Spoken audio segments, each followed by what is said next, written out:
makambo tokomona na Kisasa. Eh eh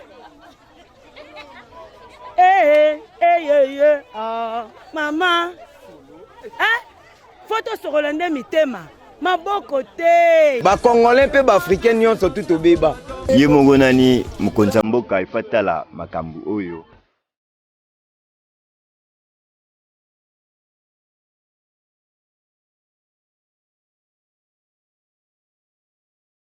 difficulté na biso ka mai kutu boke toka tina bandali kuna bakulu na balanda bino bambango kanga gombe mibali bandaka batu yango 3 mois to okende tozofuta te bakonda ko baosilika babimisa biso na bandako koto oke wapi na bana est-ce que awa bakonzi bayaka bavisa bayaka kana bataka ya élection koluka kaka baluka bavoi mungu akoflate bino akeke bajour mai bapesi après quelques jours ale mai eza te.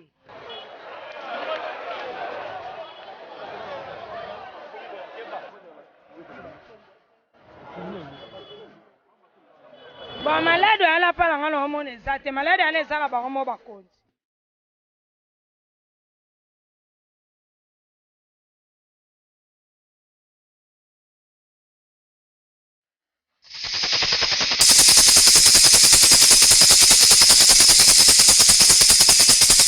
Mbote Nabino, population et ensemble et Ngumba Kinshasa. Mbote na bakongomani nyonso tu bazali bongo éparpillé à travers 26 provinces ya République démocratique du Congo. Dimanche elamu na ba famille nyonso tu bazui opportunité occasion wana ya kokuta na bongo na mwana ya mapinga ndeko Richard Nawej à travers émission Oyo Panza Sekele émission eza ko éclairer population émission eza ko accompagner population na ba différents problèmes nyonso tu eza bongo ko ranger tote ko caractériser en société congolaise dans son ensemble. Matondo na bino baimbo kabozu bongo libaku ya kokutana na biso dimanche ya lelo tozali bongo dimanche 11 avril 2021 et paiwapi émission e kolekana na pokwa lelo pokwa elamu ndeko esika ozali okota la biso na boutique d'habillement okota la biso na salon de coiffure okota la biso na terrasse okota la biso na ndaku na yo na salon na famille na bana totombeli bino banson botondi et puis boye malamu bandeko nyonso to bakozwa bongo libaku akota la biso na réseaux sociaux et puis diaspora congolaise mobimbo ezali bongo na États-Unis na New York na Londres na Paris na Belgique partout dans les 4 coins du monde. Mbote Nabino Kinactu Télévision, votre partenaire d'excellence Tozali Bongo, présentement sur TNT en clair, sur Bluestat, canal 49 et puis présentement dans les réseaux sociaux. Matondo Nabino Baimboka. Nakosala bongo ngai moko te na plateau ya Panza Sekele ya mokolo lelo nazali bongo na mwana mboka moko aye pona to solo la makambo matali en société. Lelo dimanche à lelo tokolobela bongo politique te baimboka tokolobela bongo société na biso nini mwana ya mapinga abongiseli bino na mokolo ya lelo ezali polémique ezali makasi dans les réseaux sociaux bo réagissaki à travers ba différentes tranches d'animation oyo to salaki awa na Kinactu Télévision makambo matali dot awutaki bongo kolekana na deux tranches d'animation matinale bo réagissaki ebele bolobaki mwana mapinga ndeko na wesh lukela bizongisela biso lisusu mwana mboka ndeko Francis Chimbanga oyo azali bongo serviteur de Dieu boyebisaki biso lukela biso ye zongisela biso ye parce que ngongezalaki mukie na tranche d'animation yango toyambie awa na cadre oyo ya émission appropriée Panza Sekele pai wapi toko solo la makambo matali phénomène ya dot lelo yo ba famille ebele ba komisi ba dot lokola ba komisi pratique ya dot lokola ba ligablo na bango est-ce que bino ba parents boko tala biso lelo yo boko te kisabana na bino na dot tote boko te kisayango te signification nini dot ezana yango na kati ya société na biso donc epa yo zali okota la biso tinde la biso pe message na yo toko tanga yango toko pesa motuna epa ya invité oyo tozana ye nako kima mbango bongo po nako présenter déjà invité de marque na ngai o nazana ye na mokolo lelo ezali bongo frère Francis Chimanga oyo toyambie na dimanche ya lelo frère Francis matondo na yo et puis boye malamu na émission Panza Sekele. Merci beaucoup ndeko Nawesh, merci pe pona bandeko oyo bazolanda biso na bitando ya mike naza na esengo ya kozala na plateau ya émission Panza Sekele. Toko Panza lelo Sekele. Frère Francis dénomination déjà émission et Koloba.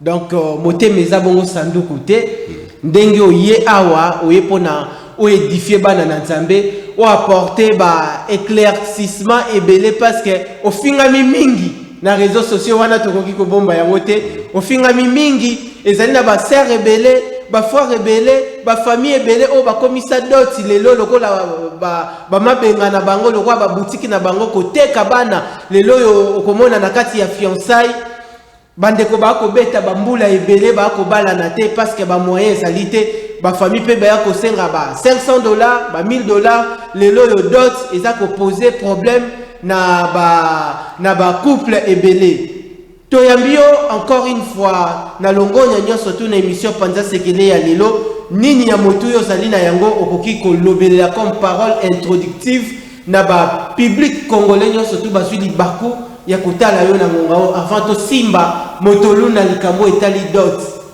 Bandeko kombo dot soki na lobi lelo dot epesa mate eza bongo lisumu te po soki botali na bamboka mosusu dot epesa marate na bamboka mosusu dot pe epesa marame na ba forme belé même na bamboka mosusu africain lelo bakati système ya dot. Alors ce n'est pas nouveau batba kanisate ke ndeko alingi soki abala mwasi azoya ofele te eza bongo te. Alors eza na ba c'est parti d'un constat ya ba méfait belé ya dot yango tozo sensibiliser batu tozo talisa bango pe na makomi ya Nzambe ke dot ndenge zo futa malelo ndenge zo sale malelo eza bongo na soubassement biblique te. Au cours de l'émission, tu as Sabino, Makomi Nzambe, pour botalake, oyo tozo sale ebimi na libanda ya Makomi Nzambe, eza makangisi ya bato, eza ba coutume ya bato. Nous pensons que ce qui coutume eza malamute, ça peut être révisé pour nous permettre bato ba évoluer parce que système alelo ezo sala ke bandeko ba balate, ezo sala ke mabala yaka to vendre eza ebele. Alors yango tozo beta c'était que dot et longwa na code de famille baboti o surtout baza ba chrétien batika au foot sa dot et bongo total sa nini sengeli na mutu mu Christ parce que moi je parle très souvent à des chrétiens donc na oyo a bongo le mutema lo lenge nini sengeli abala total sa bino kolanza makomi Nzambe na nouvelle alliance oyo régir ba chrétien lo lenge nini mu Christ sengeli abala. Matondo na yo ndeko Francis toyambio na longonya wana yo surtout alors bandeko boko tala biso aussi déjà pour sa parole introductive il y a invité na biso frère Francis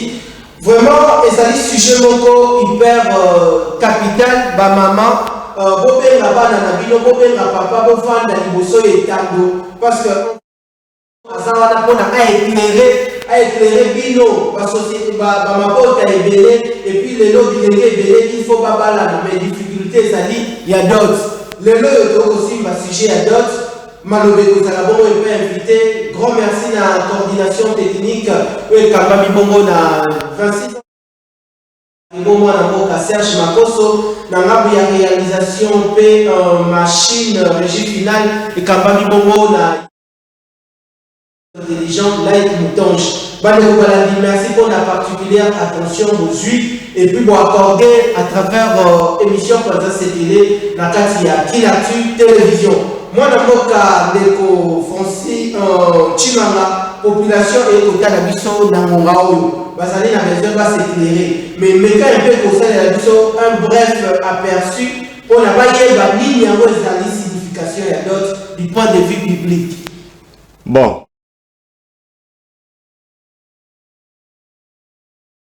Et l'Okomoko exista. Avant même que Israël ait à la regrouper en tant que nation, dot ezalaki coexister. Ezalaki coexister na et pas ba nation païenne. Ba phérisien, ba cananéen, ba chaldéen, mais ezalaki ba nation o nzamba bengana ki bango.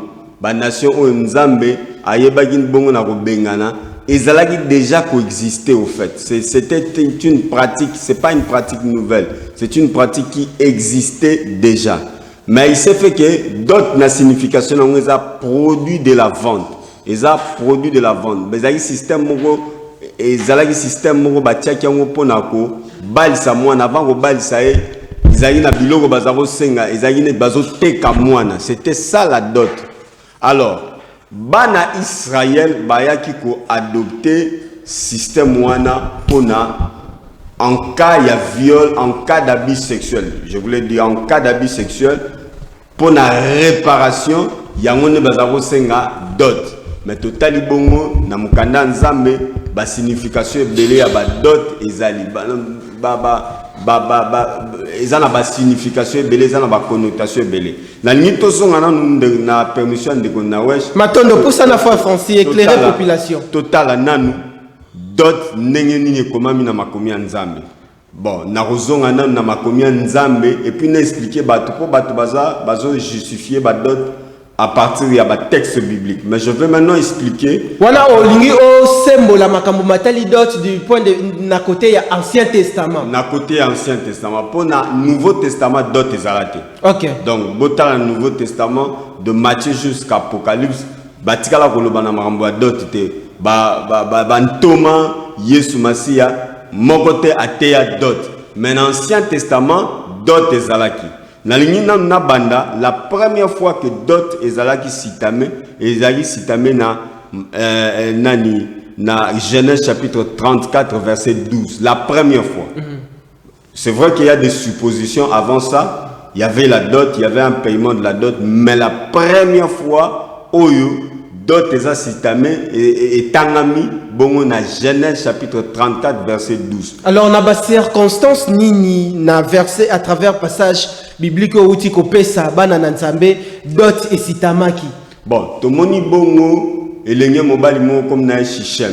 Shichem ayebaki na kozwa elenge mwasi azalaki mwana ya Jacob, ayebaki na kozwa ye ko séduire pe ko lala na ye.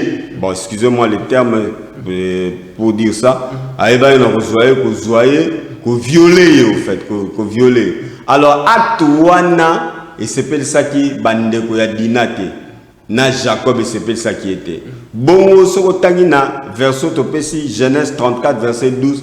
Yemoko Shichem alobi bosenga na ngai dot pena ba cadeau ebele pona limwana na bino na balaye. Basenga ye dot na acte oyo ya commettre. Na acte yo ya commettre. Jacob atikala ko senga dot te. Bandeko pe ya dina batikala ko senga dot te. Ezalaki yemoko Shichem nde asengaki alobaki ba pesa ba senga ye dot. Ba senga ye pena ba cadeau oyo bango ba ko sepela dot ya makasi ya mutu ya makasi po na acte salaki. Mais il n'a jamais demandé. Donc, na acte oyo salaki, c'est-à-dire dot et réparer erreur wana. Et réparer erreur wana exactement. Okay. Mais ce qu'on tangi ce qu'on a Exode chapitre 22 verset 16 à 17. Bon, na Bible Mubimba dot eza cité 5 fois. OK. Dot eza cité 5 fois. La Bible m'a beaucoup vérifié. Bah bazan la Bible Android bah vérifier. Dot eza cité 5 fois. Nyo surtout eza cité na ba même circonstance. Voilà, il y a plusieurs circonstances en fait. Okay. La deuxième circonstance c'est dans Actes chapitre Exode plutôt, chapitre 22 verset 16 à 17.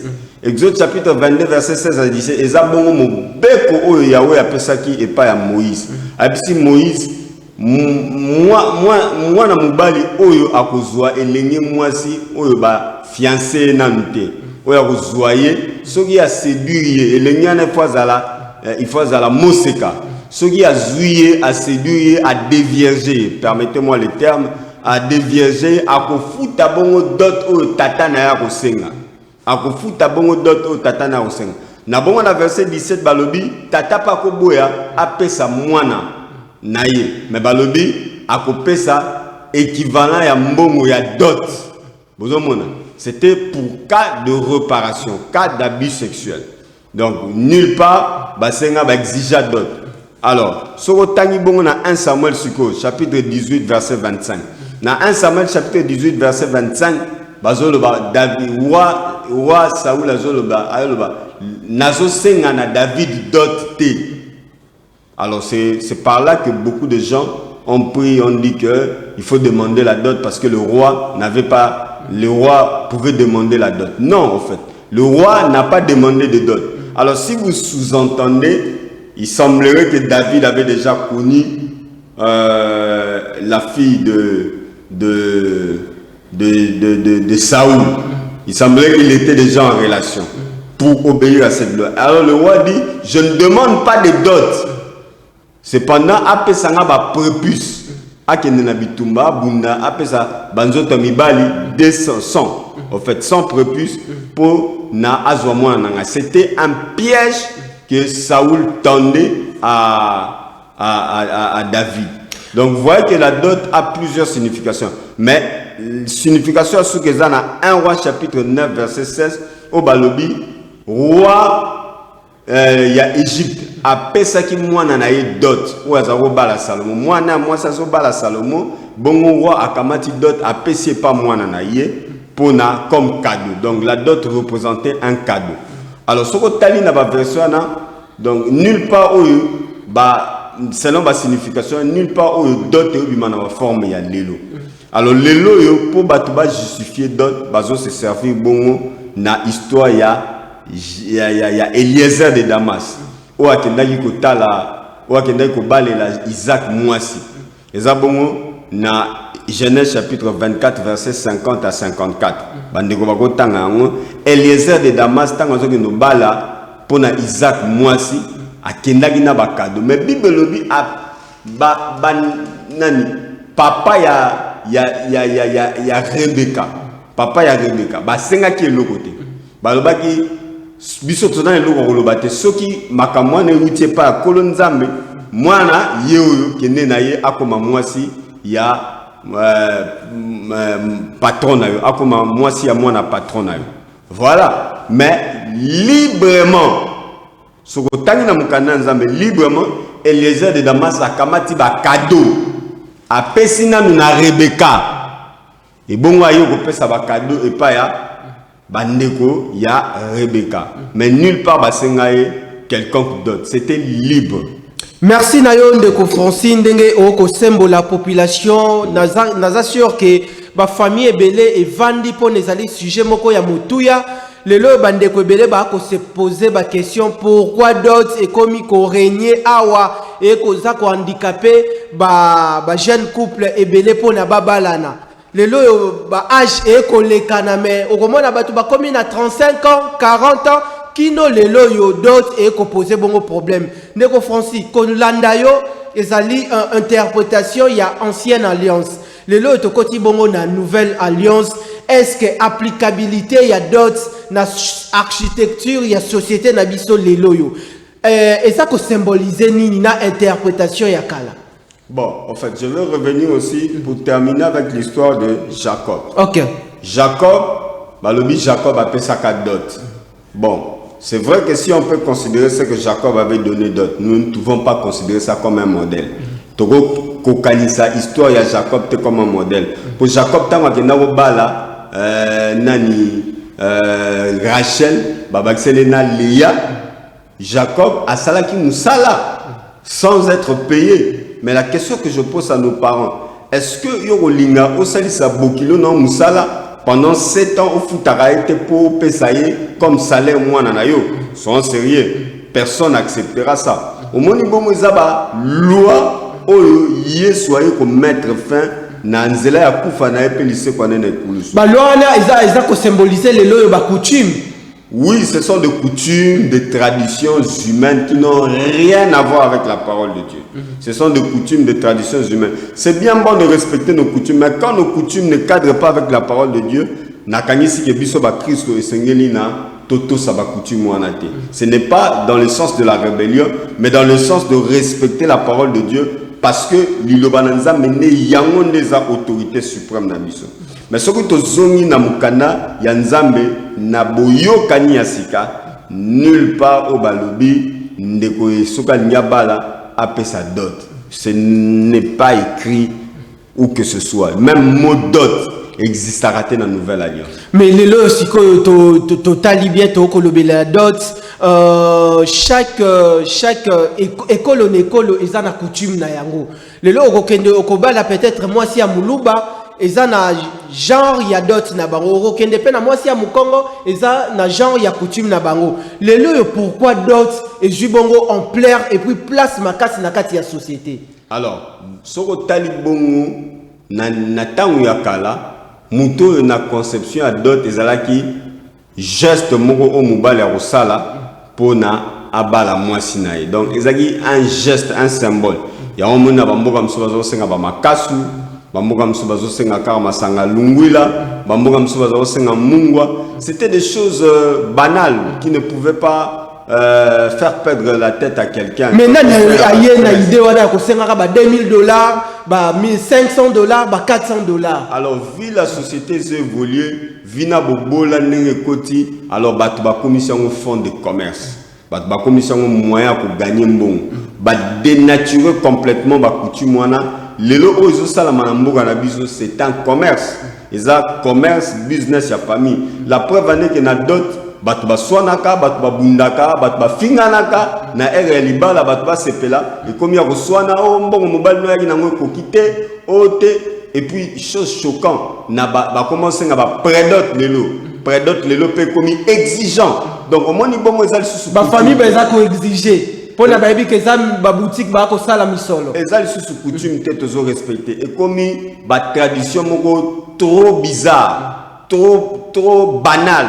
Excusez-moi si je peux dire ça, trop banal dans le but il y a tiabatu singana kingo pona abalate. Alors moi je pense que l'État il faut tellement lelo amekaku tiafe na makambwana.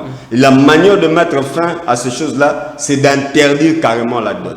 D'interdire carrément la dot et ce qui va interdire carrément la dot ni ne sengele tikala, il faut ça. Et l'autre mobile c'est un acte libre. Tout ce qu'il a, il peut donner aux familles de la femme à qui a sengi le beau papa ya mwasi o nyo sozana yango apesi. Ce n'est pas un commerce. Mais fort na moni ba famille belé ba rota la biso yo awa o côté les méladotes. Lobi dot ba famille ba commission ngo lokola shida eza moyen par excellence o ba ko teka banana bango. Mais kota la été dot na ndenge e ko kendele quelque part pe oza ko telemela pe ba coutume na biso parce que kaka dot yango moko wana eza ko lié pe coutume na biso. Yango na lobi na ba téléspectateur. Soko tali na ba coutume na biso. Ngai naza kota Kasai. Soko tali même na kota Kasai ndenge bazako balisa na mboka na ndenge bazo balisa lelo tout a chamboulé, tout a été dénaturé. Ezalaki juste geste moko oyo papa ya mwasi azo senga comme un symbole, un geste significatif. Ako senga ne machette, ako senga munduki, ako senga eloko moko oyo ezali nango na valeur te. Mais tellement que ba mentalité va te changer petit à petit ba komo bakisa. Amoni moi vélo ils ont les cannabis ngai pona balisa moi na ngai faut pas pesa nga vélo et matili suswa tant ba comme na ville le consomme bon tellement amoni ba mitu ka moni banini a surtout que yango moni système comme lelo. Donc c'est motivé par la cupidité, l'envie de gagner, la vie d'avoir. Yango tozo loba, l'État il faut prendre la responsabilité à abolir le système wana. Système wana ko permettre batu nyo so base à la mesure ya kobala. Le total affaire ya mariage comme ba affaire ya ba o ba na mbongo. Et pourtant ça ne devait pas se passer ainsi. Donc mutu nyo so o yaza débrouillard, garçon yaza courageux marana tongo aki chaye aki teka moi ba jinaye azota musa ba jinaye il faut à la mesure ya kobala il faut à la mesure pour construire foyer naye mais ba ko sengana un garçon qui se débrouille na cabine téléphonique na bureau d'échange a se débrouiller bozo sengana $2,000 mais c'est de l'escroquerie permettez-moi le terme. Il met des temps et puis sera saint témoin na bino oh bon pesa non prédote et puis près d'autres, bon vanana, ciment, tout ça est le facture. Et puis besoin bien facture. Facture, ça veut dire que vous achetez quelqu'un.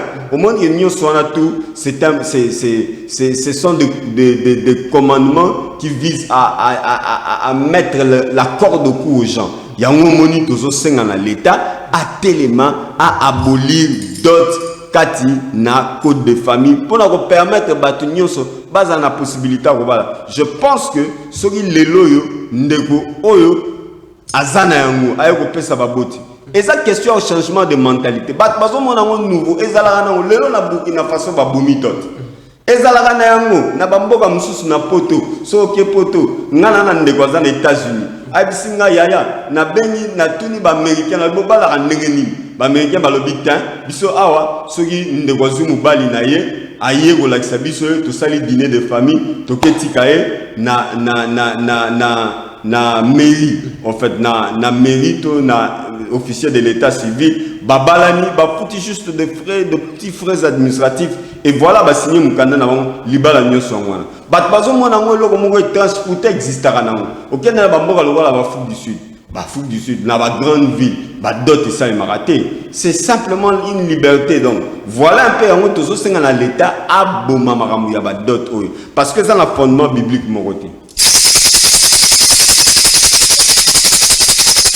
Matondo Nabino Baimbo Kabo Kotala Biso Bisika Nyonso tu bozali frère Francis Chimanga azako éclairer population et puis azako interpeller ba autorité compétente Yamboka pour na ba prendre situation oyo toté affaire oyo à bras à cœur pour na d'autres ezako bongo ko poser un sérieux problème nakati ya société na biso ndenge lwamba emba makambuto komo na kana Kinshasa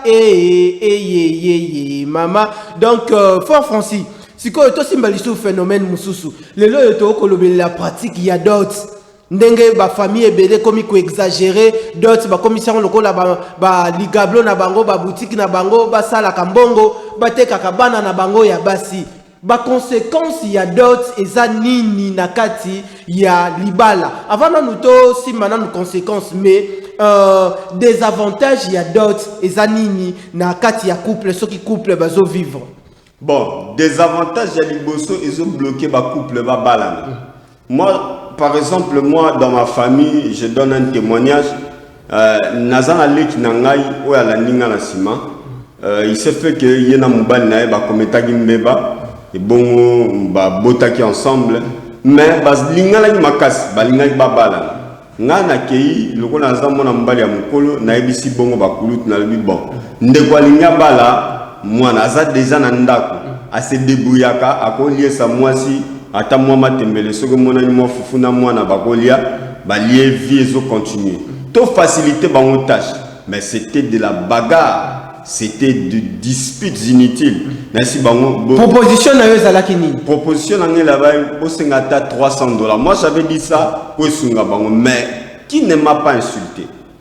Qui ne m'a pas insulté? Tout le monde m'a insulté. Ba senga $1,500 et le jour le jeune homme m'amène 400.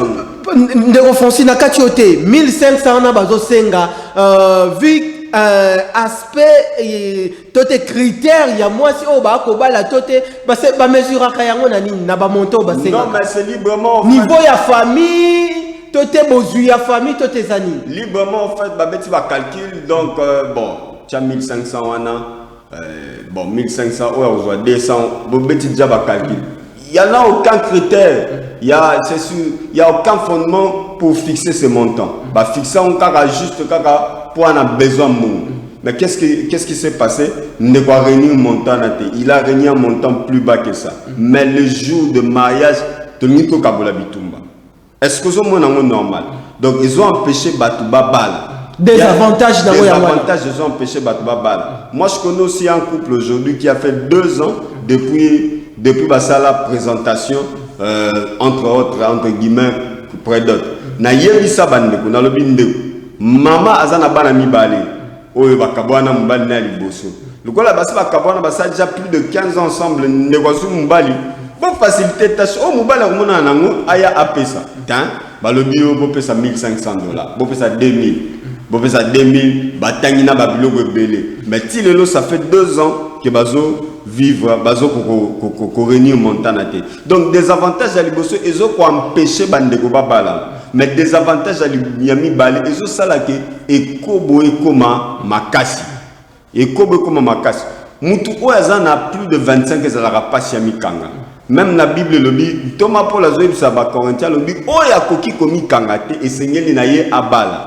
Alors tant bino bozo tiaka ba condition na mboka oyo difficulté za makasi misala malonge zate que économie mboka za par terre bozo tiaka ba condition et belé pour batu babala bozo tiaka ba condition et belé pour batu babala. Quand vous mettez ce genre de conditions là, vous empêchez les gens ya kobala et puis non seulement muto akoki omi kangate ezo spesa droit na vie et kobo au monde abat mususu baza ba Christ mais tellement qu'ils ont kangate ba comme vivre na bango neti ba marié.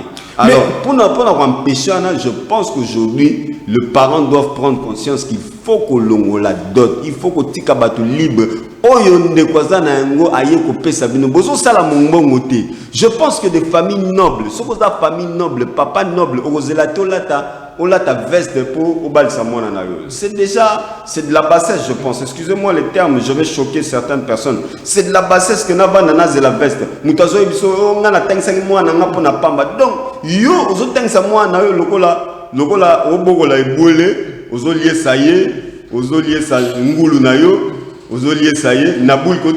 C'est pas normal. Francis, na ba quartier to vandi ezanga ba mpango ebele soko ke na Lingwala, oke na commune ya Kinshasa, oke na Bumbu, oke na Kisenso, oke na Ngaliem, oke na Gombe, okomona mo polémique ezalaka entre basi bango mogope. O ngai ba pesela ngai kutu dot ya $1,500. O atongi pende konaye. O ngai kutu ba pesela ngai dot ya $4,500 tote $5,500. Mais kota la makambo wana ndeko yo ba pesela ke dot ya $200, $300, $1,500 parce que tout qui kolobia makambo ya des avantages maintenant conséquence il y a d'autres nakati ya famille herba tu ba komi ko vanda nakati ya ndako libala. Est-ce que moi si wana akozana na valeur ya makasi vis-à-vis ya mobali parce que comme on dirait mobali asombinde mwana mwasi pona aya na ndako naye. Donc c'est vrai que au moins déjà tant on appelle ce lieu jambon et belé on me considère déjà comme une marchandise. C'est ça les conséquences de la dot. La femme elle est traitée comme une marchandise. Elle n'a rien à dire, elle n'a aucun mot à dire. Les hommes la traitent comme une marchandise. Il y a un autre chose, c'est la bande de Gobasi. Bon, à la sérieuse. Bino bat bozo nga babala rabino yo zoyote nga dot nanga eko coûter moins cher. Mais écoute-moi, sois sage quand même, sois intelligent. Tu te compares à une marchandise ou comment? Donc bazo comme net ba marchandise. Mubala roloba ozana liloba roloba te. Ici c'est moi qui parle parce que je t'ai acheté. Effectivement, il t'a acheté. Tu n'as aucun mot à dire. Alors moi si je pense que en tant que femme, tu as un mot à dire. Tu es appelé à collaborer avec ton mari. Mais si tu ne veux pas être une marchandise, laisse le mari libre. Et puis ma balle, elle est le seul au cabane. Basung, ça rappelle d'autres idées. Basung, ça rappelle. Est-ce que tu peux choquer Bakabouane, Sengeli, famille, ou joie qui dote, Basung, c'est la mobile ou appelle ça qui dote? Je pense que, étant donné que vous avez les marchandises, parce que je veux vous choquer, je suis en train de vous choquer. L'homme a vérité, monsieur Zali Panza Sekele. Espace Zaya, il faut Panza Sekele. Libala na. Makanisi nzambe il faut ezalati mukolo liwe okabolabino parce que ce simité botekelinga marchandise simité et sengeli besoin c'est la ngai bo rembourser ngai mais ba rembourser répéter au mona quelques jours après ba balise pas mbali mususu wana comme commerce wana c'est-à-dire ba escroquer mbongo ya ba escroquerie nazo tanga nazo mona ndeko moko amkutana elengi mwasi moko boye elengi mwasi wana alinya balai famille na yebisie et sengelo tangisa moi na biso na classe avant balai ndeko a dépenser mon atangisi moi na classe de deuxième grade tina licence. Est-ce que vous pouvez imaginer oh famille qui mi charge na bango batiki mokumba et pas ya mobile lokola ba yebi ke mobile ya kobala azuye charge a foutre les classes a silisi au foutre les classes a bali pe moi ça na pesi d'autres biloko nyos ba senga ki apprécier a tiena ndako. Quelque temps après moi si comportement ma bé ezaleli ma bé baïba kabouani. Conséquence ni bazong sa dotité. Vous voyez que c'est de l'escroquerie, mon papa. Et c'est escroquerie au bazo sale. Moi si on bala 2 fois, 3 fois, papa zo vanda. Et puis bah oncle ba senga dot, ce problème à liba les a ba raté. bayaka jamais retraité makambo wana ezala sou ya bango te ezala ya bango te ezala kaka non soki babenye mobali muso amonani ye wana yo sala facture donc mususu asike eza cop eza muyibi ya ba bon je vais vous choquer laissez-moi dire panza sekele mwana mboka eza bongo muyibi eza bongo escroquerie ya bandeko mususu bazo sala. Excusez-moi, en tout cas, je ne mets pas les gants, mais il faut dire la vérité. Et Sengelina, Tozonga Batu, permettez-moi le terme, Tozonga Batu, Ndeko Oyazana Yango a Pesibino, ce n'est pas mon bon. Naïbi maman Moroboe, maman Zobal Samwana, Batuni maman, Pesabiso facture à d'autres. Alors, non, moi je ne veux pas. Maman n'a pas na poto tango belé. Oh non, mais on doit te donner quand même quelque chose. Bon, pour moi, un symbole c'est $1. Bon, parce que billet à $1, billet à $1, papa n'a biso à balsara biso bongo. Alors, papa n'a biso à sengara billet à $1, à bombango na ba archive naï. Billet à $1, bon, parce que billet à $1. Mais la famille était dans l'équation.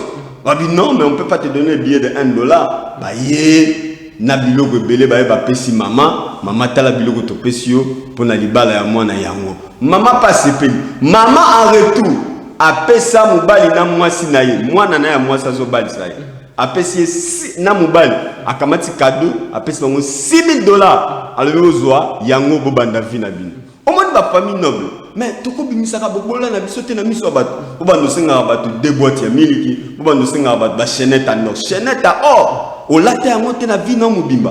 Au latte à monter surtout qu'il y a mon avis non mobimba. C'est de la bassesse, c'est vraiment de la bassesse la plus totale. Au Sengara, 2000, Nabilo Rolia, Bazo Senga, Nabilo Rolia Anzala, Nabilo Rolia Anzala, Nabilo Rolia, Pesa Mboto, Mbisia Mboto Moko, Naba Savant, Atayo Moko. Mais phénomène Moussou Sezali. Na côté ya d'autres ceux qui le deux familles et se réunir on dirait que kindo qui li sous ce côté na kati na côté ya partage li sous ya mbongo au mona ba d'autres pesameli côté wana ba joa kimbongo mukie au mona ceux qui bandeko bako ba se retrouver na kati ndako libala au mona peut-être mwana lekana ki akufi totende kwa komi kozanga mabota mais qu'un peu ko éclairer ba famille au ba côté la biso côté wana ya on a s'adresser na ba Christ et belé il faut boya biloko wana soko za mu Christ boya paiement dot boya tu donnes un cadeau ce que tu as selon tes moyens ba exiger oté soki ba exiger ba tikana mwana bango frère basi basé belé soki ba exiger donc batikana mwana bango babalisa na mobali ya milliardaire millionnaire yo komona eza soni mutako uta France yo bala mwasi na Kinshasa bozo senge biloko wana mais bokimisa c'est de la bassesse la plus totale ndeko soko moni bazo keba na famille bako tchelo tala facture belé c'est une famille plutôt c'est une famille à éviter bazo senga yo $2,000 basengo. Il y a des familles qui ne se gênent pas. $4,000 à Tayoum. $4,000 na dot. $4,000 à Tayoum. $12,000. Mais ils ont mouibi, ils ont kindoki ndeko. Mais faut foncer. Et là, monsieur Chezali, balobi difficulté, ça n'a mboka, yango ba famille, et comme il lekisa maele, est-ce qu'elle est loyo, ce qui totali na ba cité. Net na ebi commune moko boye, soko koti na commune wana na quartier wana, okomona basi ya kitoko. Au comment na baser ya kitoko au retrouver sous 35 ans 40 ans 45 ans aboti sous bana bazovanda na famille na yembe indispototé d'autres ndemutu eza ko handicapé akendenda kwa libala mais eloko mususu ezali faut français il faut éclairer population lelo yo situation sociale kozanga misala na mboka nde eza ko sala ete batu babala na te tote d'autres nde mutu eza ko poser ba couple problème eza ya dot. Ce qui est vrai c'est le problème de dot. Moi je pense qu'aujourd'hui les loyaux ceux qui par exemple moi na ngai ya moi si ba tiezemi ceux qui dot ezate na loba papa o tiezemi moi sino yewe faut foncer au sa population. Na balisio. Yoko ni ko balisa mwana na yo sans que ozwa ta $1,500. Mais au lieu de zoyer, vanda na ye, tu n'as pas le droit de la répudier. Si tu la répudies, n'a fondé pas l'État. Bon ba oyo tiezemi te mobali ya ye facilement non papa nga na sepeli na mwana na ona moni comportement ya malamu na za na besoin na tsaye na ndako libala po na to sa la famille mais oya za na ngwa pe ko senga dot te ngai na bi ndeko mo na zo pesa exemple ndeko mo oyo azaki muta sécurité aye a sepeli na ndeko na biso mo ya mwasi a sepeli na ye abala ye alors azaki mutu ya sécurité à l'époque azo sentinelle donc agent de sécurité dans une société. Nous devons sepeli bakutana lenye moi ça sepeli. Papa abimisi la facture nene. Il devons le bitin papa. Nazana mbongo te $100 na tina enveloppe yango na bikazi ya masanga. Papa boya. Oh ya lingini. Ya linga ba pesa $1000, ba pesa veste, ba pesa ba bilogo belé. Suka ba tiende ko moi 6e. Babala été tilelo. Ouais, dans comme le là au barbenga ka sert à quartier. Sert à quartier. Baba l'été le batia izemi. Ouais dans l'état. Au témoin na nga izemi na pesio ye na makasi au balié. Pas de conditions. Batu bakobanga ko tchaka basi bazemi. Mais le loyo oza ko interpeller ko accuser aussi ba famille ba comme ici makambo lo ya dot loko la shida mais responsabilité sikoyo il y a l'état congolais pour na applicabilité toté abolition ya dot le loyo soki ba famille wana baza ko appliquer pratique wana ya dot mais quelque part aussi charge ya makambo wana pour na abolition ya dot ezali na l'état ezali le message o esengeli o interpeller ba konti ya mboka mwana mboka. L'état esengeli d'abord ba abolir ba longola na code de famille dot. Donc conditionnement oté pour ba là il faut payer sa dot. Ba longola tant que ba longola oté y a beaucoup d'habits. Mais ba longola na code de ya famille dot mais école za na coutume na yango. Na coutume za la malamu pe. Coutume za la teke mutu azana mbongo te anya bala zo se débrouiller a banda vinaye bo bando senga ba $2000 ba $3000 wana za coutume malamu ta wana komi coutume ya kindoki permettez-moi le terme wana za coutume ya koloka batu ya kolinga batu bakende liboso te coutume za la malamu neti coutume ya kala pesa moi makasu pesa moi mungwa pesa moi talatala nde coutume ya malamu ya ngwana oyo ngai pe na mona ko bakisela bino na bakiseli bino nde coutume ya bien ya ngwana ya batu bazwa facilité ya kobala okende liboso mais tango komi coutume ya kosenga groupe électrogène ya kosenga écran plasma on dit surtout quel écran plasma uzalaka na ndaku na yo écran likoshi olobi mona nanga copie yango ye écran plasma 52 pouces oyebela yango au congélateur au groupe électrogène donc ba courir qui n'a pas dans le quartier moulili courir za la rater donc surtout quel vraiment groupe électrogène moi non on signe le groupe électrogène on a signe le congélateur on a signe l'écran plasma on a signe les bakits à diva donc vina mubimba ozo c'est la bongo non mais c'est de la bassesse mais vraiment la bassesse c'est ridicule de la part de certaines personnes. Est-ce que proposition monsieur Sezali pour na ko permettre les loba jeunes oyo bazali na volonté wana ya ko constituer famille na bango babalana pour na d'autres ça ko poser problème est-ce que sengeli na l'état a fixé moi montant moko ekoki ko permettre bande konyo surtout bazana besoin babalana. Moi je pense que fixer les montants c'est vraiment entraver la liberté des gens parce que so epsinga ina pesa $100 na roza na posa pesa $1000 mais tant on pesa singa pesa $100 au limiter ngai donc batika batu liberté muto alini mwasi na ye akonorer akopesa oya mutuya mais muto tamso alini mwasi na été bon ce qu'il va donner c'est selon ses moyens en fait muto ça na moyen belete il y a des gens qui ont 50 ans qui n'arrivent pas à se marier azo se débrouiller za na mo ba cop na mike oya za na mo pesi ya poser azo kangisa mbongo ya garantie à côté akangisa isusu mbongo ya dot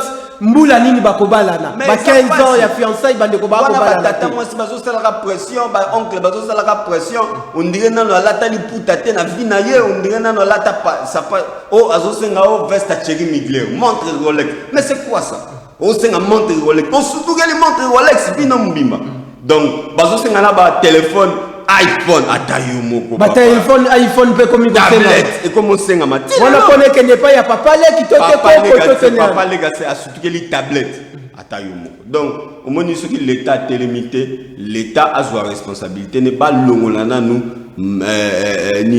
d'autres na code de la famille, et puis, en plus de cela, va sensibiliser ma bota et belé. Oh, ça, les sensibilisation. Il y a des gens qui nous traitent des aventuriers, nous traitent de n'importe quel nom, mais je vous dis, il y aura un temps où les gens vont comprendre ce que je dis. Retenez ça, même pas aujourd'hui. Mais ces images ici vont rester même sur Internet.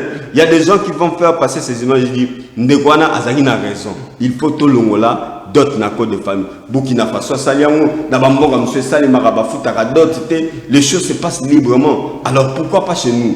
Donc voilà un peu. Et le Rotozo Senga, la bande de Gonavis. Matondo Nabino Baimbo Kaboko Talabiso Nangonga Ndenge Frère Francis a profité à travers Panza Sekele ko interpellé ba autorité compétente Yamboka, mais les lois osa ko interpellé ba autorité au mona bongo beaucoup plus ba sénateur ba député nationaux. Est-ce que Sengeli à partir de l'Assemblée nationale va voter loi ou osa ko porter abolition ya d'autres? Bon, je ne sais pas comment ça va se passer, je ne sais pas, je ne suis pas juriste, mais la dot est dans le code de la famille. Il faut revoir le code de la famille, pour enlever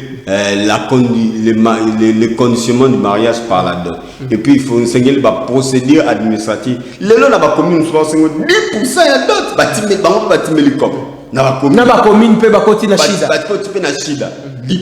dot, c'est pas normal. Donc il faut pas faciliter ba tâche ba rosenga bino ba kiti ya rouge ba rosenga bino ba vin ba rosenga non mais écoutez et comme stress ça rosaranate ba baxel bino na mariage religieux ko ezalaka nango na bible te ba baxel bino ba tie bino na ba salle na ba robe à pembe. Non, je pense que si on a l'argent on peut se taper de luxe, mais quand on n'a pas de moyens on ne doit pas avoir peur, on ne doit pas avoir honte. Il faut faire les choses d'après les moyens. Vous n'avez pas les moyens. Francis, condamné. Ok, ici sont au-delà. Il y a mariage religieux. C'est l'importance de mon côté. Dans le but que ça a l'importance, dans le but Eza te sorosali yango sumukite. Sorosali yango pete au sumukite. Tu ne gagnes rien en le faisant, tu ne perds rien à ne pas le faire. Donc, si tu n'as pas les moyens, ne te tracasse pas, bola ta robe ya pembe. Pour les gens, on a validité de 20 ans. Les gens ont tout ce là, les mariages sont honorés de tout. Si tu le fais, d'accord. Mais si tu ne le fais pas, c'est pas grave. Bandi Vinabino, dans toute simplicité, bon, construit Vinabino. Tout le monde a papa Nabiso, banda Vina et Toko. Mais les lots, ils sont pas ministre, les lots, ils sont pas député. Mais les lots, ils sont pas au sommet, alors qu'on n'en a pas de moyens. On n'a pas de moyens. Et qui conséquence ni bah divorce c'est belé bah makambo c'est belé voilà on doit sensibiliser bateau tous on a la simplicité à makambo nzamba opamba Frère Francis awa na ngumba Kinshasa pe na République démocratique du Congo tous on ba famille mususu o bazali ya bozui ba famille mususu o pe ba bola bazali mais lelo okomona jeune mususu bazana famille moi difficulté za makasi mais azu occasion ana ya kokuta na ya mususu na ndeko moko ya mwasi oyo famille na bango baza peut-être na bozui mais okomona ya mususu faire wana baza ko taxer ya mususu makambo dote komi na facturation ya mususu ya ba $15,000 malobani nozali na yango koki koyebisa famille wana ya bozui oyo bakomi lokola ko dominer famille wana oyo ezangi bozui. Conséquence c'est ça nous sommes moi c'est aligné mubali et c'est nga moi ça comment financer d'autres naïm. C'est ça les conséquences. Donc comme il moi c'est à moi mi bali ça y est bon. Or laisser l'homme libre à y avoir ça ou azanam. Vous n'avez pas gagné. Autre question de booster l'homme. Pour booster l'homme il faut lui akenoyiba. Oh yazanam babandi vina mwana na bino.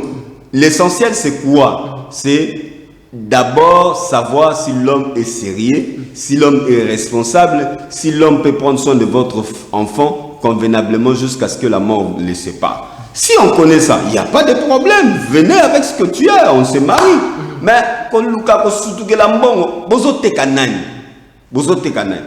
voilà, en tout cas, moi je pense que c'est de la bassesse. C'est vraiment de la bassesse la plus totale. Frère Francis Matondo Nayo, tu commis déjà pratiquement na Souka Yangonga, tu kolobela makambu ya d'autres, qui ba différents détails, éclaircissement oyo surtout frère Francis a PCL. Mais frère Francis na 1 minute l'ensemble et pas interpeller ba boti, ba famille et puis pratique oyo ya d'autres et puis jeune couple o bazolinga kobala na o lelo yo mobali na niveau azali asa déjà na facture déjà aux familles déjà senga qui est ya $800 ya $1500 na makambo na ba famille o bakoyoka yo na makambo oyo koloba et puis na ba autorité ya mboka soki bakoki ko appliquer bakoki ko mettre en place abolition ya d'autres et si la pour permettre bande ko babala na ndenge longo bani Nazo sala mbela plutôt en tant que leader d'opinion nazo sala mbela na baboti na biso ba parents avec tout le respect que je vous dois bozote kabana na binoté vos enfants ne sont pas des marchandises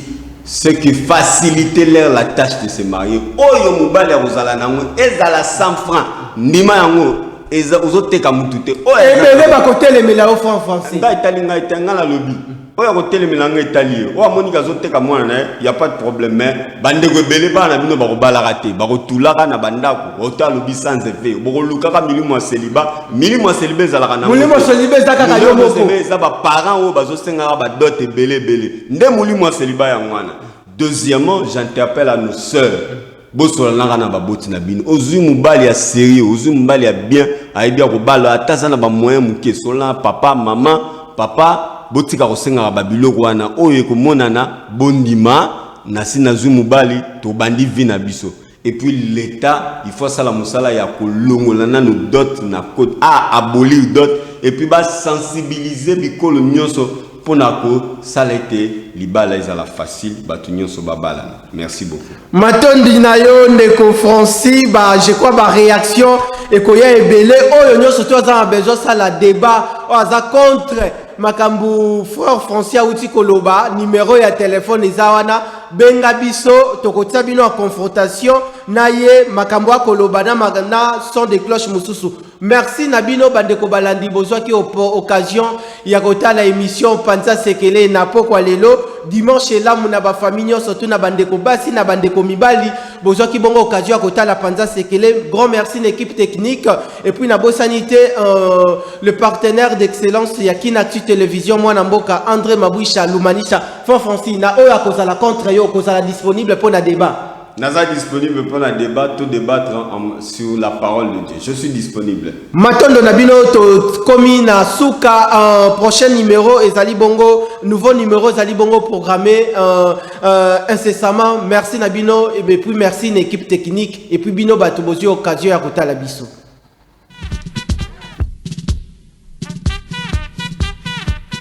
Makambu toko monana kisasa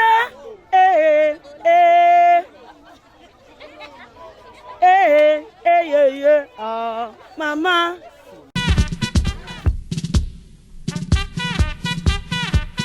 Makambu toko monana kisasa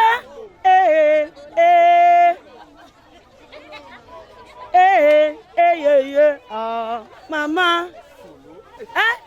Photo sur Rolande mitema. Maboko te. Ba Congolais pe ba Africain nyonso tout obeba. Ye mongonani mukonza mboka ifatala makambu oyo.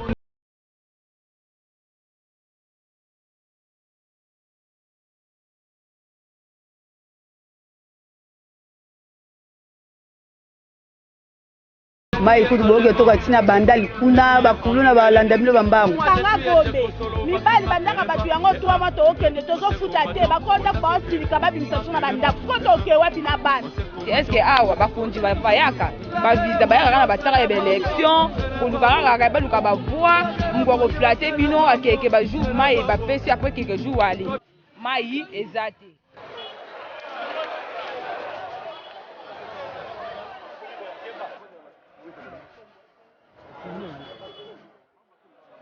Bon, malade à la palangana, on est malade à l'aise à la baron,